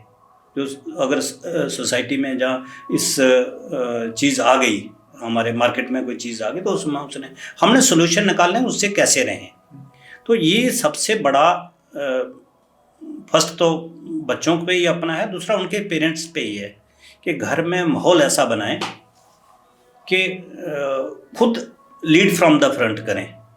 अगर मैं घर में जाके अपने स्मार्टफोन पे बिज़ी रहूँगा, अपने जो मेरे घर की रिस्पॉन्सिबिलिटीज़ उसमें नहीं दूंगा, तो नेचुरली जो मेरे बच्चे हैं वो भी ये देखेंगे, जो भी मेरे से मिलने आएगा और मेरे से बात कर रहा है तो मैं अपने नोटिफिकेशन देख रहा हूँ। तो इसको बड़े जो लोग हैं उन्होंने लीड फ्रॉम द फ्रंट करना है, और इसकी जो कमियां हैं, नुकसानात हैं, उसको एक हाईलाइट करना है, सामने लाना है कि इसके नुकसान हैं, और डेफिनेटली नुकसान हैं इसके। तो जिम्मेदारी तो बच्चों की खुद की है कि डिसाइड करें कि उसको कितना टाइम देना है इसको, और दूसरा घर वालों के घर में ऐसा माहौल हो, और पेरेंट्स खासकर go to home, spend time with your children, और उनके इंटरेस्ट की बात करें। अगर कोई तैयारी कर रहा है तो उसको वो टाइम दे, इमोशनल सपोर्ट दें। जरूरी नहीं है जो पढ़ने के लिए तैयारी बच्चा कर रहा है, जो किसी क्लास में पढ़ रहा है, तो उसको एक किताबें ही पढ़नी है, उसको एक इमोशनल सपोर्ट की भी ज़रूरत है। उसको एक पता भी होना चाहिए, what ever I am doing somebody is watching मी। तो अगर हम उनको टाइम देंगे और हम अपना जो बिहेवियर है वो ठीक रखेंगे, हम अपनी आदतें सही रखेंगे, और उनकी एनर्जी को चैनलाइज दूसरी जगह करेंगे, वो भी एक है कि बच्चे हमेशा, चाहे छोटे बच्चे भी हैं, आजकल मैंने देखा बच्चे खाना नहीं खा रहा है, सेकंड में पढ़ता है या फर्स्ट में पढ़ता है, तो उसमें जब तक उसको मोबाइल नहीं दिखाई, उसकी जो गेम है या कोई कार्टून है वो लगा नहीं दिया, तो जब लगा दिया तो वो उसकी तरफ ध्यान नहीं दे रहा है, उसकी माँ उसको खिलाई जा रही है। तो इनसे बड़ों को बचना है, सबसे पहले हमें करना है, बच्चे हमें फॉलो करेंगे, ऐसी बात नहीं है, और बच्चे सयाने भी हैं आज ऐसे। But rightly you said rightly कि जिम्मेदारी बड़ों की है, मैच्योरिटी भी उन्हीं के पास है, and they should take the lead, तभी बच्चे जो है उसको फॉलो करेंगे। I think this is the way forward कि सारे लोगों को इस चीज को जरूर रियलाइज करना चाहिए जो आपने बोला। प्लस थोड़ा उनकी एनर्जी को चैनलाइज करो, जैसे गेम्स में इन्वॉल्व करो, आप जिम में ले जाओ, सैर करने के लिए जाओ, कंपनी दे, और उसको फायदे बताओ उसके। अगर जैसे आपने बताया, आपने शू देख लिया उस पे किसी वेबसाइट पे, तो वो ही आपको आएगा। तो अगर अच्छी चीज भी देखोगे तो वो भी आएगी, बिल्कुल आएगी। एआई का, तो एआई का जहाँ नुकसान है तो फायदा भी है। अगर आप देखते हो कि मुझे कैसी अच्छी सेहत बनानी है, कौन सी एक्सरसाइज करनी है, डाइट क्या करनी है, तो वो भी वहाँ भी प्रम्प्ट आपको किया जाएगा। तो अगर आप, जैसे बच्चा आपको सैर करने, खुद भी साथ में जाएं उसके, खुद मोबाइल कम इस्तेमाल करें, खुद भी जिम जाएं, एक्सरसाइज करें, किसी गेम में पार्टिसिपेट करें, तो डेफिनेटली बच्चे सीखेंगे।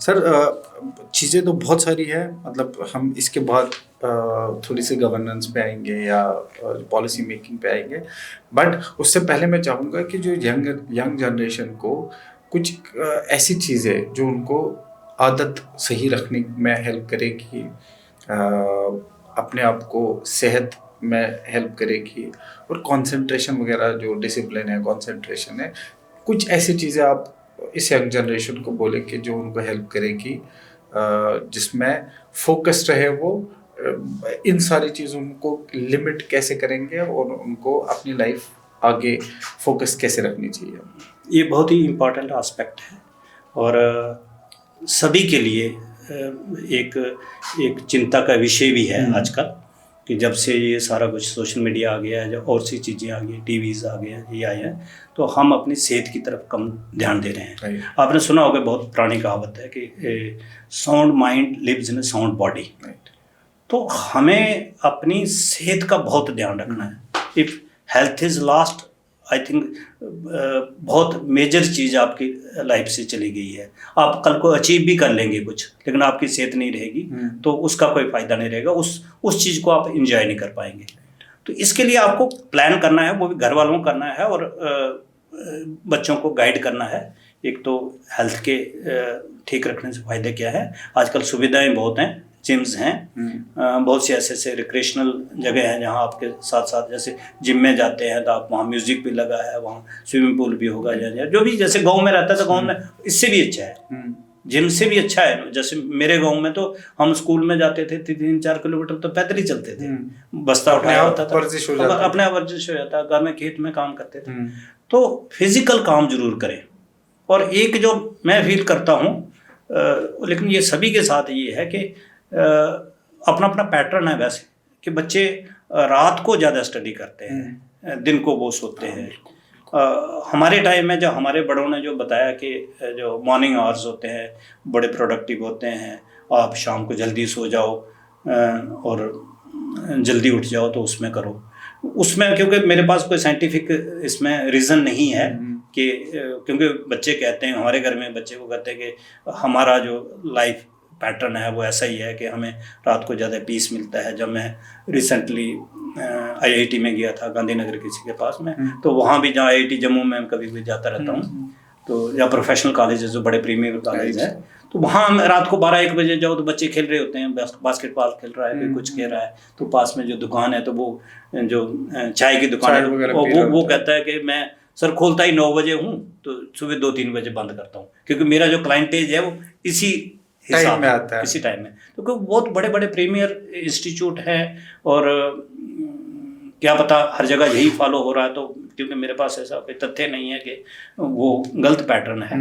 But apart from that, commenting on के at what time you should study, मैं ये ज़रूर कहूँगा कि आपने कुछ ना कुछ समय, एक कंसिडरेबल समय अपने हेल्थ के लिए ज़रूर देना है। हेल्थ के लिए आप फिजिकल एक्सरसाइज करें, दौड़ें, योगा करें, वो उससे बहुत फ़ायदा होता है। मेडिटेशन करें, ब्रीदिंग एक्सरसाइजेस करें, तो उससे थोड़ा आप फ्रेश भी रहेंगे, हेल्दी भी रहेंगे, और आपका कंसंट्रेशन होगी अपने माइंड पे। और फ़ोन से थोड़ा सा दूर कुछ टाइम के लिए रहे। डेफिनेटली वो तो रहना ही पड़ेगा। अब जो सीरियस बच्चा है वो किसी के लिए तैयारी कर रहा है, चाहे किसी सिविल सर्विसेज के लिए कर रहा है या किसी और प्रोफेशनल के लिए कर रहा है, तो उसको एक टाइम तो देना ही पड़ेगा। अगर वो रील्स देखता रहेगा तो आई डोंट थिंक कि उसने जो ड्रीम किया है वो कभी ट्रू हो पाएगा। तो मैंने रिसेंटली कोई सिविल सर्विसेज के उनको देखा कि जो सक्सेसफुल कैंडिडेट्स थे, इवन नीट और JEE वाले स्टूडेंट्स में, तो कोई जर्नलिस्ट उनके पास गया, उनको बोला कि आप कौन सा फ़ोन यूज़ करते हो, तो वो बिल्कुल बेसिक कीपैड वाला फ़ोन यूज़ कर रहे थे। तो मैं ये नहीं बोल रहा कि कीपैड वाले ही पास होता है, बट टू वेरी एक्सटेंट उनका जहन अपनी किताबों पे ज़्यादा रहता होगा, क्योंकि स्मार्टफोन में डिस्ट्रैक्शंस बहुत है। तो इससे अच्छा है कि लोग उसको अवॉइड ही करें मैक्सिमम टाइम। डेफिनेटली, क्योंकि ये भी जैसे आपने बताया, मैंने भी ऐसा सुना है, तो ये बच्चे ने जो एस्पिरेंट है उसने खुद डिसाइड किया होगा। अगर उसके पापा फोर्स करते हैं या कोई और फोर्स करता है, वो शायद कहता है नहीं आपको क्या पता है, ये हमारे ज़माने में ये होता है। तो उसको जब जिसको कहते हैं आत्मगिलानी, अंदर से जो वॉइस आए, आवाज़ आए, तो वो करता है। तो उन बच्चों को अगर उन्होंने ऐसा छोड़ा और बटन वाला फ़ोन लिया और उस पर स्मार्टफोन पे कम टाइम दिया, तो सक्सेस मिली। तो हमारे बच्चों को यही देखना चाहिए कि this is one of the key, कि ये भी एक तरीका है, या ये भी, क्योंकि इतने बड़े अगर हमने गोल पे पहुंचना है तो बहुत छोटी छोटी चीज़ों से शुरू होगा। हमारी आदतों से, हमारी खाने की आदतों से, हमारे सोने की आदतों से, हमारी सेहत को मेंटेन करने से, हमारे बैठने से, हमारे नेचर ऑफ स्टडी जो मटेरियल है वो हम करते हैं, हमारे फ्रेंड्स से, बहुत सी चीज़ें होंगी मैटर करते हैं। ये भी एक बहुत बड़ा वो है कि उससे डिस्ट्रैक्शन से बचने के लिए आप फ़ोन दूसरा वाला इस्तेमाल करें। सर, जैसे हमने पेरेंट बहुत सारी बातें की हैं कि बच्चों को डिस्ट्रैक्शंस वगैरह से कैसे बचना चाहिए। आप एक सर्टेन वैल्यू सिस्टम कैरी करते हैं, और मैं चाहूँगा कि आप जिस तरह पेरेंटिंग करते हैं अपने बच्चों की, कौन कौन सी चीज़ों का ख्याल रखते हैं, और जो पीछे लेगेसी में आपके वैल्यू सिस्टम है वो आप कैसे कैरी फॉरवर्ड करते हैं? जी, आज के ज़माने का एक रेलेवेंट टॉपिक है, और बहुत से लोग ऐसी चीज़ों को डिस्कस करना चाहते हैं, एक दूसरे का एक्सपीरियंस लेना चाहते हैं।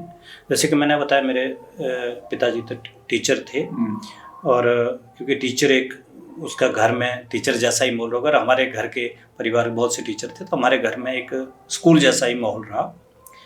जहाँ मेरी पर्सनल, जब हमने शादी की तो हमारे जब बच्चे हुए तो हमने कोशिश की कि वो वैल्यू सिस्टम जो हमने सीखा है वो आगे ट्रांसफ़र करें। मेरा जो एक्सपीरियंस कहता है कि क्योंकि आप बहुत हार्ड भी नहीं हो सकते, क्योंकि वो ज़माना अलग था, आज अलग है। हम खुद ही पानी भरने के लिए जाते थे, बहुत दूर जाके नहाते थे और काम करते, खेत में भी काम करते थे। आज वो नहीं है।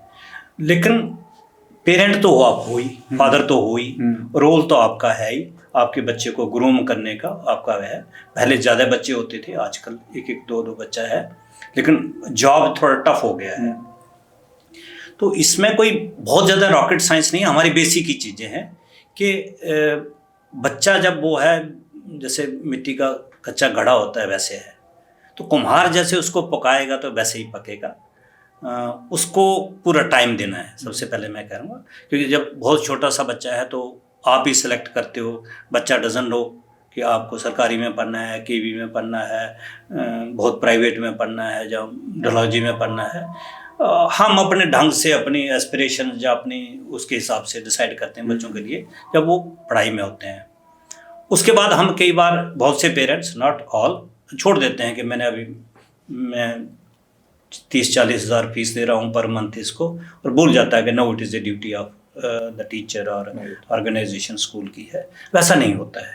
वो एक कमर्शियल इंस्टीट्यूशन है, बहुत अच्छी भी एजुकेशन दे रहे होंगे या दे सकते होंगे, लेकिन वो पेरेंट्स की जगह नहीं ले सकते।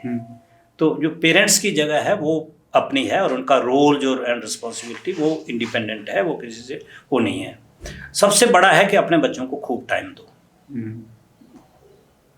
उनके साथ खेलो जब छोटे छोटे हैं, बड़े जैसे ही उनके साथ you grow with your children, जैसे वो उनको एज ए उसका फ्रेंड बन के, एज ए उसका एडवाइज़र बन के, एज ए गाइड बन के उसके साथ वो करो, उसको पूरा वो वक्त दो।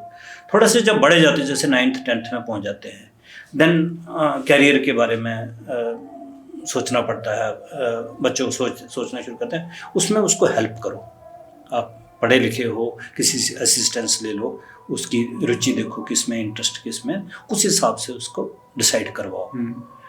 एंड उसको फिर एक स्पेस दो, एक कंड्यूसिव इन्वायरमेंट दो, और जितना बचपन में आप टाइम दे पा रहे थे उतना नहीं दे पा रहे हो, वो भी शायद नहीं चाहे और उसको अपना करना पड़ेगा। लेकिन always watch it, what is your child is doing. Money doesn't mean कि आपने उसको बहुत अच्छा कमरा बना दिया, उसमें सारी सुविधाएं लगा दी, इंटरनेट लगा दिया, महंगा सा फ़ोन लेके दिया, लैपटॉप लेके दे दिया, और आपने फिर अपना सोचा कि मेरी रिस्पॉन्सिबिलिटी ख़त्म हो गई। ये ख़त्म नहीं होती है कभी भी। बच्चे की, बड़ा बच्चा भी हो जाएगा, आपका बच्चा है, आपकी पेरेंट्स की रिस्पॉन्सिबिलिटी है उसके प्रति। वाचिंग उसको देखना, चेक रखना, वो आपकी जिम्मेदारी है। बहुत सी जगह में मैंने ये फील किया है, एक्सपीरियंस किया है कि पेरेंट्स छोड़ देते हैं कि मैंने पैसे खर्च कर दिए हैं, मेरा बच्चा 12th पढ़ रहा है या 11th पढ़ रहा है, अभी ये मैच्योर हो रहा है। बच्चे कहते हैं, शायद हम भी कहते होंगे उस एज में कि now I am grown up, मैं अपने बारे में डिसाइड कर सकता हूँ।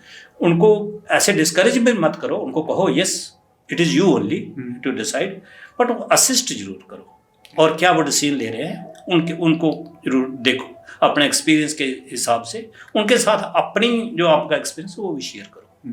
I think that is. Sir मैं पूछा ये सवाल इसलिए क्योंकि मैं आपके बच्चों को पर्सनली देखा हुआ हूँ, और मुझे आपकी रिफ्लेक्शन दिखी है उनमें कि you are a very cool and calm person. आप किसी सूरत में, जितना मैं आपको जाना हूँ, और जितना गैप देना चाहिए उतना गैप आपने दिया हुआ है। और द रिस्पॉन्सिबिलिटी, आज का जनरेशन, आज का बच्चा थोड़ा उस तरीके से बिहेव नहीं करता, वो इरेशनल होते हैं एट टाइम्स। बट मैंने देखा कि इन बच्चों में ऑलरेडी जो आप चाहते हो वो धीरे धीरे इट इज़ कमिंग अप। इसीलिए मैंने आपको एक क्वेश्चन पूछा, क्योंकि कूलनेस और काम होके, कंपोजर ना खो के उस बच्चे को उतना स्पेस भी देना ना, अपॉर्चुनिटी भी उसको बता देना, साथ के साथ उसके साथ खड़ा रहना, वो चाहे उनके साथ खेलना हो, उनको टाइम देना हो, उनको बाहर घुमाने ले जाना। I have already seen it, you doing it. तो इसीलिए मैंने सोचा कि पेरेंट्स को ज़रूर ये पेरेंटिंग टिप होनी चाहिए। हाँ देखो, लाइफ कैसे है ना, को एग्जिस्टेंस की लाइफ है। तो फॉर एग्जांपल मैं हूँ, आप हूँ, अलग फेथ से हम बिलोंग करते हैं, मेरा अलग फेथ है, लेकिन हमें कोई भी चीज़ बाइंड नहीं करती, हम प्यार से रहें, ठीक है। अगर बच्चे जनरेशन गैप है उनकी अलग सोच है। और आप जब देखते हैं टीन एजेस में बच्चे होते हैं, बहुत सी उमंग होती है मन में, बहुत सी सोच होती है, आदमी सोचता है कि मैं तो सब कुछ जानता हूँ। उसको पूरी स्पेस दो, लेकिन साथ साथ में कोएग्जिस्ट रहो, अपनी बात भी उसको कहो, और उसके दिल में ये जगह पैदा करो कि I am your well wisher. मैं दोनों मिलके हम वो कर सकते हैं। जो चैलेंज आज मैं फेस कर रहा हूँ, मेरे पिताजी ने ये फेस किया था, और कल आप जब फादर बनोगे ये करोगे, और उनके साथ डिस्कस करो। और डिस्कस करने से चीज़ें हमेशा ठीक होती हैं। आप उनको अपना बनाओ, कि कहने से कुछ नहीं होगा। हम सोचते हैं मैंने पैसे खर्च कर दिए, जब मैंने इतने स्कूल में पढ़ा दिया, जब मैंने इसके फलानी चीज़ ले लिया। आई डोंट थिंक कि ज़िंदगी यहाँ तक ही महदूद है, चीज़ों से महदूद है। वक्त की भी ज़रूरत है। हम एक दूसरे से कितने प्यार से बात करते हैं, कितना खलूस रखते हैं, कितना हम ख्याल रखते हैं एक दूसरे का, कितना लाइक्स डिसलाइक्स जानते हैं, कितना उसकी हमदर्दी रखते हैं, दुख दर्द में शामिल हो सकते हैं, उसकी फीलिंग को समझते हैं, शेयर करते हैं और अप्रिशिएट करते हैं। ये ज़रूरी है। तो कितना एक एक जो चीज़ मैंने देखी है कि इन बच्चों में वो मेहनत बहुत करते हैं। तो आपको क्या रेगुलर अपने बच्चों को बोलना पड़ता है रिपीटेडली कि मेहनत करना बहुत ज़रूरी है लाइफ में, या बहुत गैप्स में आप उनको बताते रहते हो? कैसे कैसे मेहनत करना सिखाया है अपने बच्चों को? मेहनत करना तो रेगुलरली आपको बोलना पड़ेगा, बट नॉट के आप ब्लंटली कहो, जहाँ थोड़ा ऐसा उसको कहो, बट आपको इन डिस्गाइज में बताना पड़ता है। आजकल बहुत से कोटेशंस हैं, मैसेजेस हैं। आप बच्चे को जैसे कभी कभी हम करते हैं, बहुत सा अच्छा कोई कोटेशन मिली, कहीं आपने पढ़ी या कहीं आपने सोशल मीडिया में देखे, फॉरवर्ड कर दो उनको। तो कई बार फिर रिएक्शन देखो, कई बार बुरा भी मानते हैं कि मुझे समझा रहे हैं, ये करें। बट बीइंग ए पेरेंट आपको बहुत से तरीके इस्तेमाल अपनाने होते हैं। आपका मकसद यही है कि ये अच्छे रास्ते पे चले, अच्छा शहरी बने, अपने मकसद में कामयाब रहे। उसके लिए जो भी तरीका आपको लगता है, but best way is communication only. Sir ये तो एक इंटेंस टॉपिक हुआ, बल्कि मैं तो कह रहा हूँ कि जो अब मैं पूछने वाला हूँ वो थोड़ा इंटेंस होना है। वो ये कि क्योंकि आपके पॉलिटिकल साइंस आपका एक फेवरेट सब्जेक्ट है, और इस सब्जेक्ट की महारत भी है आपके पास, तो मैं जानना चाह रहा हूँ, और शायद मैं ये नहीं पूछूं तो अधूरा रह जाएगा आज का डिस्कशन, क्योंकि दुनिया में बड़ी उथल पुथल हो रखी है, बहुत वॉर सी situation. It is not only about Israel, America, middle east. मुझे लगता है कि धीरे धीरे जहाँ आग फैलती जा रही है पूरी दुनिया में। तो आप क्या पॉइंट ऑफ व्यू रखते हैं इस पे? मेरा यही, जैसे पिछले क्वेश्चन में मैंने कहा था कि जब तक हम कोएग्जिस्टेंस की थ्योरी पे बिलीव नहीं करेंगे, तब तक हम पीसफुली नहीं रह सकते। जितना आपको हक है खुश रहने का, अपने ढंग से ज़िंदगी जी, इतना मुझे हक है। तो अगर हम एक दूसरे की उस कोएग्जिस्टेंस को, उस अस्तित्व को रिस्पेक्ट नहीं करेंगे, रिकग्नाइज नहीं करेंगे, तब तक नहीं रह सकती पीस। जब मैं अपने आप को सुपीरियर समझूंगा, आपको दबाने की कोशिश करूंगा, या आप ये समझोगे, या आपकी किसी चीज़ पे भी करूंगा, there may be differences, but हमें कोएग्जिस्ट रहना है। सभी ऊपर वाले के बंदे हैं, सभी अपना अपना यहाँ रहेंगे और पीसफुली रहेंगे। आई थिंक कि जो मॉडर्निटी है, जहाँ हम अपने आप को बहुत सिविलाइज्ड सोसाइटी कहते हैं, तो वो दर्शानी चाहिए हमारे बिहेवियर से, दर्शानी चाहिए कोएग्जिस्टेंस से, दर्शानी चाहिए हम दूसरे को कितने रिस्पेक्ट करते हैं, कितना उसको मौका देते हैं, कितना उसको स्पेस देते हैं अपने रहने के लिए।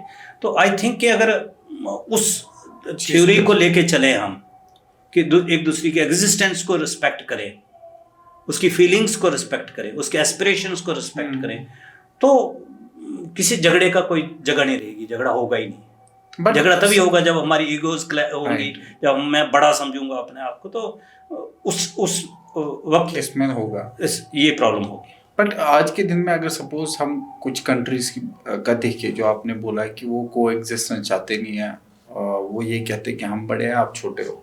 सपोज अगर कोई भी कंट्री ऐसा करती है, तो उनको समझाने का भी कोई तरीका, यूएन था हमारे पास, UN as good as non existent हो चुका है, क्योंकि कोई लॉ एंड ऑर्डर दुनिया में फॉलो हो नहीं रहा है। तो कोई ऐसा तरीका भी नहीं है कि अगर कोई गलत कर रहा है तो बाकी लोग उठ के उसको बोले कि भाई ये गलत हो रहा है? डेफिनेटली ऐसा तरीका आ जाएगा। कई बार कुछ ऐसा पीरियड होता है जहाँ कैओस होता है। वर्ल्ड वार 1 हुई तो उसके बाद में लीग ऑफ नेशंस हो गई, वो सक्सेसफुल नहीं रही। वर्ल्ड वार 2 हो गई, यूएनओ आ गया। अभी यूएनओ भी हमें वीक लग रहा है कि उसकी कोई से नहीं है। आई थिंक इस माहौल से कुछ और ऐसी चीज़ आएगी और डेफिनेटली सब कुछ परमानेंट नहीं है। आज एक पावर है किसी के पास, वो नहीं है, तो इन चीज़ों से इमर्ज होती है चीज़ें। बट जो लोग रिस्पॉन्सिबल लोग हैं, ये समझे, तो हमें उसी थ्योरी पे कि सभी को जीने का हक है और सभी अपने अपने अनलेस वी डिस्टर्ब अदर, तब तक वहाँ हमें इंटरफेयर नहीं करना चाहिए। पर मेरा ख्याल है खतरा एक है कि वर्ल्ड वॉर 1 और वर्ल्ड वॉर 2 में इतने घातक जो है हथियार मेरा ख्याल है मुल्कों के पास थे नहीं। आज के दिन में अगर देखेंगे इतने खतरनाक जो है हथियार है कि एक कंट्री, कोई भी एक कंट्री देखे जो डेवलप्ड कंट्री हो, जिसके पास एम्यूनिशंस बहुत हो, वो किसी पूरी दुनिया को भी ख़त्म कर सकते हैं। तो एक थ्रेट तो है वर्ल्ड पे, थ्रेट है, खतरा है, लेकिन हम कितने बड़े हो जाएं, एक सुप्रीम पावर है। वो हमेशा हमें गाइड करती है। उनसे बाहर कुछ नहीं जा सकते, उनसे बाहर नहीं जा सकते। हम ये हमारी टेम्परेरी है। हम छोटे से थे, जवान हुए, हम सोचते थे जवान रहेंगे, नहीं हुआ। कभी कभी मैं इसमें मीडिया में देखता हूँ कि वो कंपेरेबल लगते हैं। जो कल को हमारे एक्टर्स एक्ट्रेसेस थी, आज वो इरेलेवेंट हैं, कोई पूछ नहीं रहा है, बूढ़े हो चुके हैं। उनकी दौलत, उनकी शोहरत, उनकी जो खूबसूरती वो नहीं है। तो ऐसी हर एक चीज़ फेज आउट हो जाती है। तो ये कम नॉलेज जब हमें होता है, जिसको हम कहते हैं अज्ञानी जब हम होते हैं, वो चीज़ों का नहीं पता, तब हम ऐसा बिहेव करते हैं। अदरवाइज इस टाइप के बिहेवियर की कोई जगह नहीं है एक सिविक सोसाइटी, सिविलाइज्ड सोसाइटी में।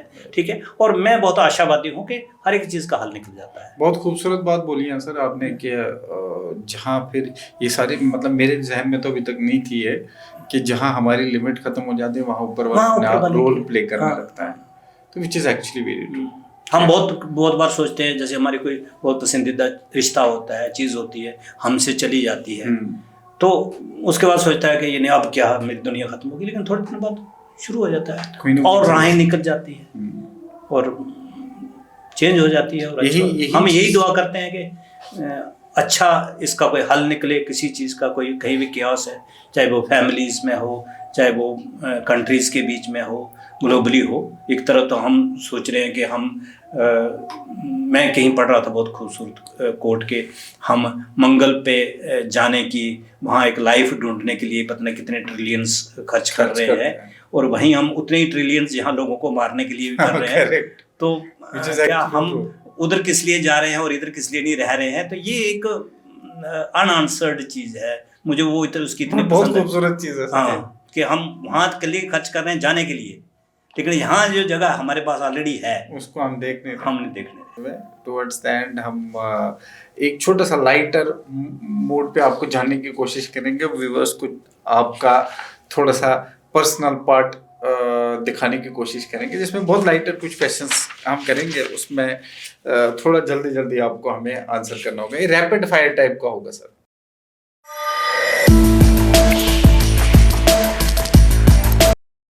पहला क्वेश्चन है, आप मेरा ख्याल है इसका आप ऑलरेडी जवाब दे चुके हैं। आप मॉर्निंग पर्सन है या night person? I am morning person. I get up at 4 o'clock। 4 o'clock, amazing sir. आपका डेली रूटीन का एक इम्पोर्टेंट पार्ट जो आप शेयर करना चाहते हैं? मॉर्निंग उठ के योग करना, जो एक्सरसाइज करते हैं डेली करते हैं। Amazing sir. उधमपुर का कोई फेवरेट लोकल जो कुजीन आपको खाना पीना पसंद है? कलाड़ी। उधमपुर का वही सबसे अच्छी चीज़ है। मुझे लगता है जम्मू कश्मीर से बाहर भी बहुत सारे लोग देखते हैं, तो मैं उन सबको इनवाइट करूंगा कि वो कलाड़ी खाए उधमपुर के। Favourite festival in Jammu and Kashmir? मुझे दीपावली बहुत अच्छी लगती है, which is actually a festival of lights, और ये सारे लोगों को पसंद है। फेवरेट ट्रैवल डेस्टिनेशन जहाँ आपको बहुत खूबसूरत लगा? ट्रैवल डेस्टिनेशन बहुत सी हैं कि मैं बहुत घूमा हूँ, but I always like hilly areas, जहाँ पानी हो, ग्रीनरी हो। तो मैंने पूरी लाइफ में कश्मीर नहीं घूमा था, लेकिन मुझे रिसेंटली मौका मिला कि मैं अपने, पर मुझे फेवरेट जगह अभी भी कश्मीर ही लगती है। अच्छा, मैं बहुत घूमा पहाड़ी इलाके में, जैसे उत्तराखंड हो गया, शिमला हो गया, दैन दार्जिलिंग एरिया हमारा, जितने भी हमारे हैं। तो मुझे सबसे अपनी जो ज़्यादा मुझे अट्रैक्ट किया कि मैं जब ये देखा तो मैंने कहा it is really paradise on earth. Right sir, true. एक आई एम श्योर कि ये सारी आपकी फेवरेट ही जो पोस्टिंग्स रही हैं। हाँ। एक पोस्टिंग जो दिल के बहुत करीब रही हो आपके, जो एक पोस्टिंग आपने? मैं एसडीएम रामनगर था, तहसीलदार रामनगर था, नॉट एसडीएम। जब रामनगर में आपको हाँ। अपने लोगों को सर्व करने का जी, मौका। अमेजिंग। आप personal preferences, social media opportunity है या डिस्ट्रैक्शन? बहुत अपॉर्चुनिटी भी है इसमें, बहुत ज़्यादा है, क्योंकि जैसे और आप ज़्यादा क्या मानते हैं? मैं अपॉर्चुनिटी मानता हूँ। अपॉर्चुनिटी। एक बुक जो यूथ को जरूर पढ़नी चाहिए आज के जनरेशन में? बहुत सी किताबें हैं। एक कोई बुक का नाम ले लीजिए।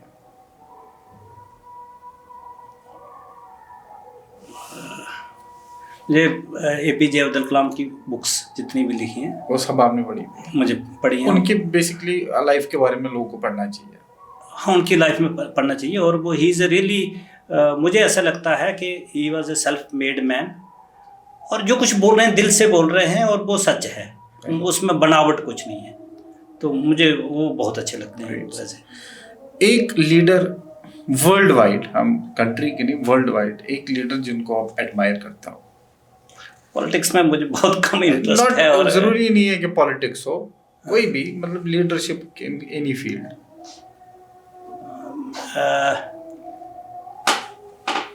इसके बारे में व्हाट आई से, इंडिया का या world wide? World wide, India का भी चल जाएगा सर। इंडिया का आई थिंक जब हमारे प्रधानमंत्री थे अटल बिहारी वाजपेयी जी, उनमें एक मुझे वो दिखता था कि वो रियली ग्रास रूट लेवल से आए हैं, और वो हर एक nitty gritty of the politics of the society वो समझते हैं। मुझे वो पसंद, क्योंकि उस एज में मैं समझने के टाइम हो चुका था। तो मुझे उनके टाइम का, जब मैं स्टडी भी कर रहा था, ये भी कर रहा था, मुझे ऐसा अच्छा लगा कि नहीं, he is as a person he is very statesman, मतलब स्टेट्समैन भी है। हाँ, जो अक्रॉस उनकी एक्सेप्टेंस थी अक्रॉस हर एक जगह। सर, प्रोफेशनल इनसाइट्स में लीडरशिप का सबसे इम्पोर्टेंट क्वालिटी क्या होना चाहिए? उसको रिस्पॉन्सिबिलिटी को शोल्डर करना चाहिए, रिस्पॉन्सिबिलिटी लेनी चाहिए। हाँ। टफ डिसीजन या पॉपुलर डिसीजन, क्या चूज टफ करें? डिसीजंस। एक हैबिट जो सक्सेस के लिए जरूरी है? आपका कोई डिसीजन वैल्यू बेस्ड होना चाहिए।